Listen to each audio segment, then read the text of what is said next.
So a growing chorus of voices, both local and international, criticizing Nigeria's presidential election and saying that in several key aspects it failed to meet the expectations of the people of this country.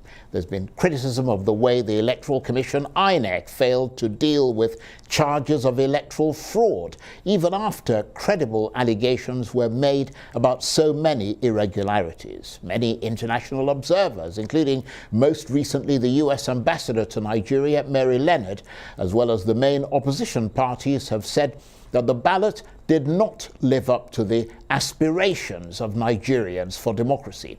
The PDP and the Labour Party have both refused to accept the official results and are mounting legal challenges. Today, the runner-up in the election, Atiku Abubakar, led a march to INEC headquarters in Abuja to drive home his point. And the US ambassador to Nigeria, Mary Leonard, has added her voice to the chorus of the critics. And so has the Archbishop Emeritus of the Catholic Diocese of Abuja, John Cardinal Onaiyekan, who's described the outcome of the poll as tragically questionable. And John Cardinal Onaiyekan joins me now in the studio. Thank you very much indeed, Cardinal, for joining us. Very honored to have you here. I'm greatly honored to be at your prime time. Well, you are prime time, so it's lovely to have you here. And you were quoted, as I just mentioned, as describing the results as tragically questionable. Tell us more about what went wrong in your assessment. Before we go to what went wrong, I still want to go back to what the US ambassador said. Mary Leonard. Mary Leonard, that the election fell far short of the expectation of Nigerians, not only of the youth of Nigerians. Expectations. You see, why this election is particularly important for all of us is that it's perhaps the first election in which Nigerians had high expectation. You shouldn't forget that until now, Nigerians didn't have much trust in the electoral process. And they believe that, well, those who can go and line up. The result will not matter. And even if it mattered, it will not change anything in their lives. We have all been here in these past months when we begin to see people really believe that this time around, the election will be an opportunity for Nigerians to really have a real change. Let's use the words, yes, change. And to add to this expectation, the umpires of the election, INEC, starting from the chairman and of course the spokesperson, the lawyers, kept keeping up this expectation, telling us everything will be fine. Even when we raised fears, anxieties about certain challenges that we foresaw, the Bishops' Conference of Nigeria raised not doubts, but caution about the use of technology. We said it very clearly in one of our communique that we should not rely totally on technology because technology on its own cannot guarantee a free and fair election. That the only thing that will guarantee a free and fair election is an honest management of the technology. So with all that as hopes and aspiration, the result that we got really, well, I will not say dashed our hopes and aspirations, because if you say so, it means that those hopes and aspirations are gone forever. I like to believe, and I keep encouraging the young people I meet, wait a minute, it's not the end of the day. Please keep your aspirations high. Continue to believe that Nigeria can make it. That is what is most important. And no matter how the court cases go, it is important that we at least admit that something has gone wrong. And INEC has, to some extent, admitted that something did go wrong. Thank God that Professor Mahmoud did agree that there were issues, which, of course, the winners perhaps don't have to agree that there were issues about the election that brought them victory. But I think it would have been better not to keep saying that this was the best elections we ever had in Nigeria. It flies in the face of the realities around us. If we are able to agree, all of us, both the winners and the losers, that there's something that went wrong at that election, then we can begin to look at the issues that, Charles, you raised at the very beginning, which also both national and international observers have raised. We need to handle it, tackle it, so that the whole hours that people spent on the line will not be really in vain. Nevertheless, the case, I mean, I think you make very good points there. The case is expected to go to court. A lot of optimism and expectation of a new dawn, as you mentioned, might have washed away, but it needs to have its day in court before you can then say conclusively that that is the end of it, and the person who won by official sort of numbers gets in there. Do you believe that INEC broke the law? Because there is a difference between doing something wrong and inefficiently and actually breaking the law, and that needs to be proved in courts, doesn't it? I'm not even sure the court will prove that for us. I'm a religious person, and I believe in the voice of conscience. At the end of the day, the issue is much of the challenges we had, were they as a result of force majeure, or were they deliberate? Even some people have suggested that they were not only deliberate on the 25th of February, that it had been planned, prearranged all along to achieve a certain objective. But the key challenge is to prove it in court. Now, like I'm saying, you may not be able to prove it in the Right. church. Whether you prove it in the churt or not, those who Not have... in church, in court. In court, sorry. Yeah. Yes, those who... And those Nigerians who did anything to dash the expectation of our people, they have a case with God. But why do you think it might be difficult to prove it in court as this goes into litigation? Do you not trust the judicial system to be independent? As you can see, I didn't say it is impossible. It cannot be proved in the court. I say whether it is proved in the court or not. Whether the court can prove it is a legal matter. You are bringing in a lawyer after me, isn't it? Yes. You can please put that question. Put that question. I like that. But then you're someone who's followed Nigerian politics quite a lot. Yes. Do you think that the judiciary can potentially be compromised? Well, of course, the judiciary can be compromised because the judiciary has itself given us cases where some of their people have been compromised and they have punished them. This has happened. Even a whole Chief Justice of the Federation was sacked for doing wrong things. So they are not angels. Ostensibly doing wrong things. Well, if anyway, me who I'm just looking, I'm not the one who just sacked him.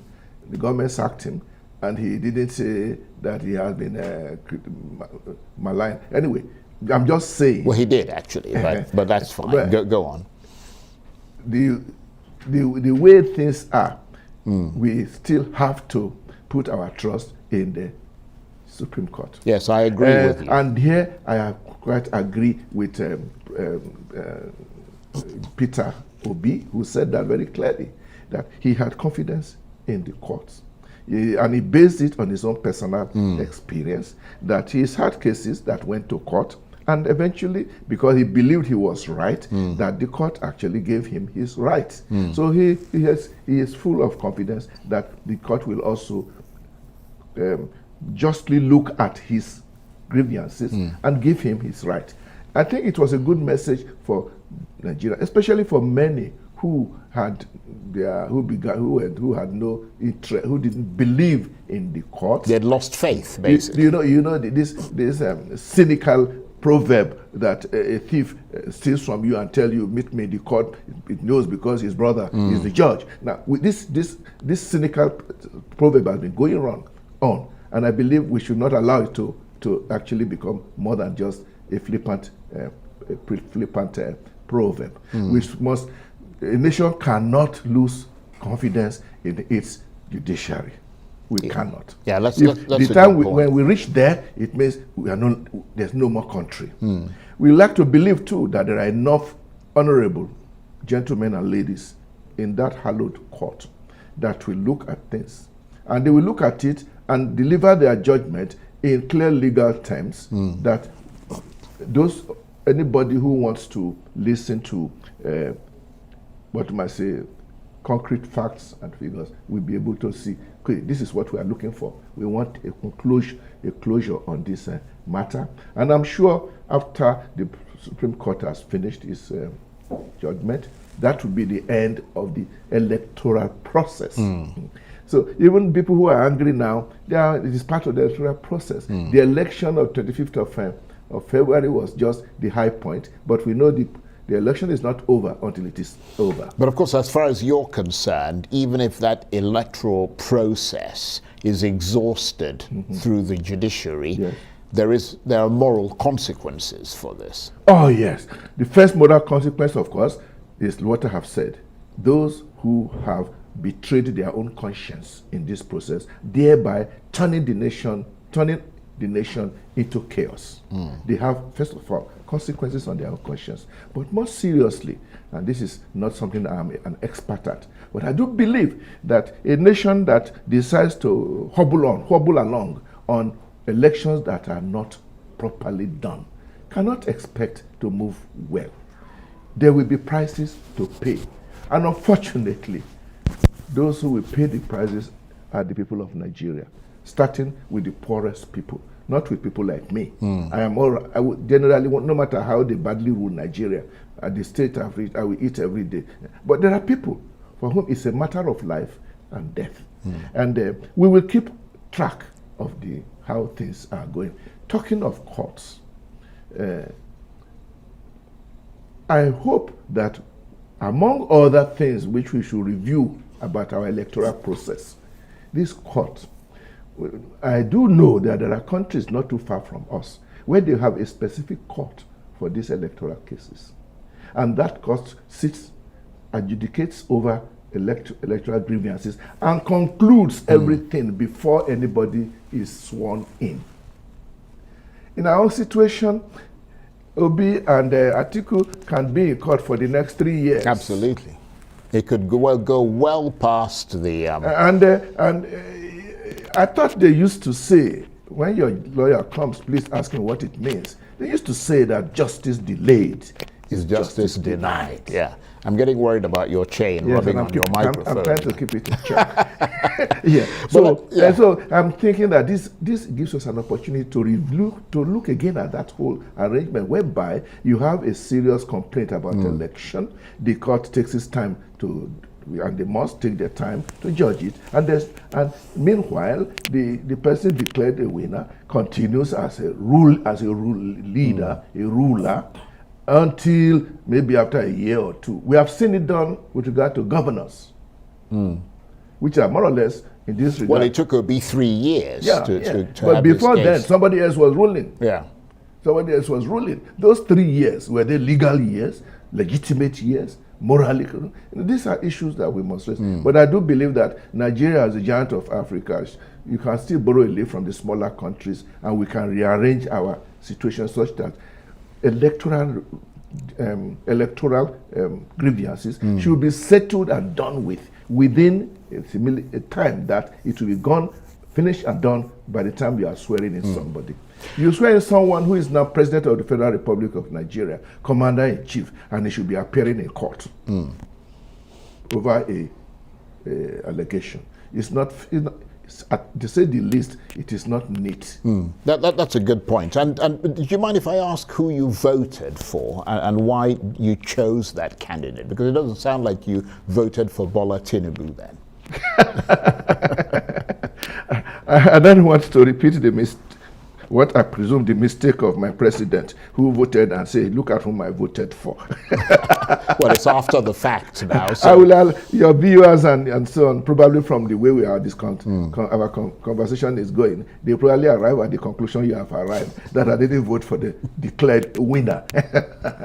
But let's just leave it at that. Right, okay, well that's understandable. Nigeria, of course, as you said, often seen as a country with enormous potential, but which spectacularly fails to live up to that potential. So given all the disillusionment that clearly exists, some of which you mentioned, particularly amongst young people, what do you expect to happen in that regard under the new president, Bola Tinubu, assuming he does get sworn in as president? Assuming he does become my president, let me say this. I have not arrived at that conclusion yet, for the simple reason that the process of the election is still going on. But you sometimes have to think ahead and say, given that the history of this country, there's never been a presidential election overturned. And that doesn't mean it will never happen. Yeah, I know, but otherwise there will be no provision in law right. for the election to be challenged in court. Yes, that's a good point. So my mind is still ready, open, to have any of the three as my president come May 29th. But assuming it becomes Bola Tinubu. Assuming, okay, which is a difficult task to assume, but I can't. it's a concept that you can't quite get your head around. Not Is that now, what you're not saying? at this point, not at this point. I am not prepared to start speculating how the nation would be. Yeah, but you wouldn't be speculating off-piste because he is the president-elect. Yeah, so you would not be speculating about something. President I mean, the trajectory at the moment seems to indicate that he is going to be sworn in at the end of May. That I do not understand this trajectory. And definitely, I'm sure Peter Obi and Alhaji Atiku Abubakar does not agree with this. Yeah, but you may not accept it, but it becomes an ineluctable fact. Let me put it this way. Yeah. Whoever is president of Nigeria and becomes legally so declared, becomes my president, I give him the respect of a president, and I will still continue to in my utterances, in my actions as a fairly mature Nigerian citizen, to give good advice to him. And I would expect him that now that he's president of Nigeria, he should act as a president of Nigeria, not as a contestant in an election. Because by that time, the campaigns are over. Right. And in particular, there is a bad habit that has become ingrained in Nigeria, that people who win elections feel that they are only they are there to look after and take care of those who voted for them. We hear in my small Kogi state, we once had a governor who had a map of the state, and he painted the state depending on the amount of votes he got from different parts of the state. So red means I won't go anywhere near you lot. My place in Kaba, we didn't vote for him, we're all red. Which means forget it, for as long as there, you won't get anything. But that is unjust. Yeah, it certainly is. It is unjust. Yeah, and it's morally undemocratic as well. Unjust. Yeah. Because once you are declared a president, you are the president of the whole country. Absolutely. Both of those who voted for you and those who didn't vote for you. Which we should even carry the matter further. All this time, we've only had a situation where a political party wins election and thinks that the whole burden of governance falls on them. Everybody else must sit back and watch them, which is not right. After winning election, the country has to move on. Everybody must be brought on board.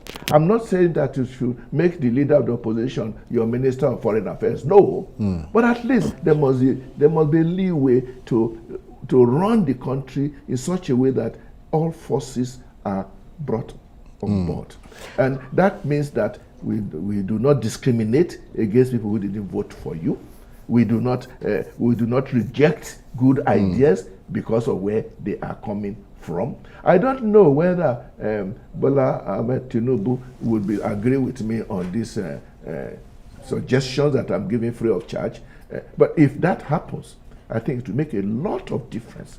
One of the reasons why the election is so, the struggle for the election is almost like a war, is precisely because of this almost syndrome of winner take all. Winner take all means the loser gets nothing. It shouldn't be. That cannot bring a country. You can't have a united country that can work hard to build a nation that the whole world can be proud of. And do you believe that after all this, if, for example, Bola Tinubu becomes, as is expected, the president of Nigeria, that young people are likely to still be engaged in politics? You talked about this groundswell that emerged of people getting into politics because they were confident in the system. Or do you think the questions around this election might discourage more young people from getting involved? We shall see. And I think the facts will bring out what will happen. A lot will depend on what happens in the first few months. People will know where we are going, and what direction we are going. And there are, of course, as we mentioned, legal challenges being prepared on the election results. If those challenges go forward, as we expect them to, are you concerned about the impact they may have on society? Or are you hopeful that it might change the result at least?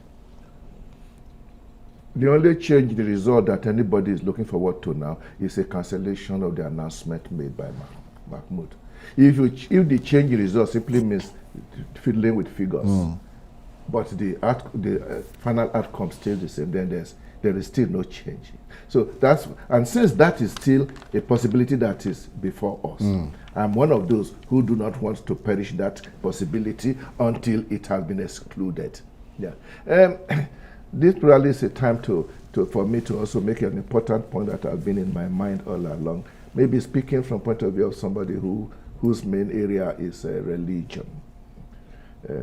I always keep saying, God alone is the owner of power.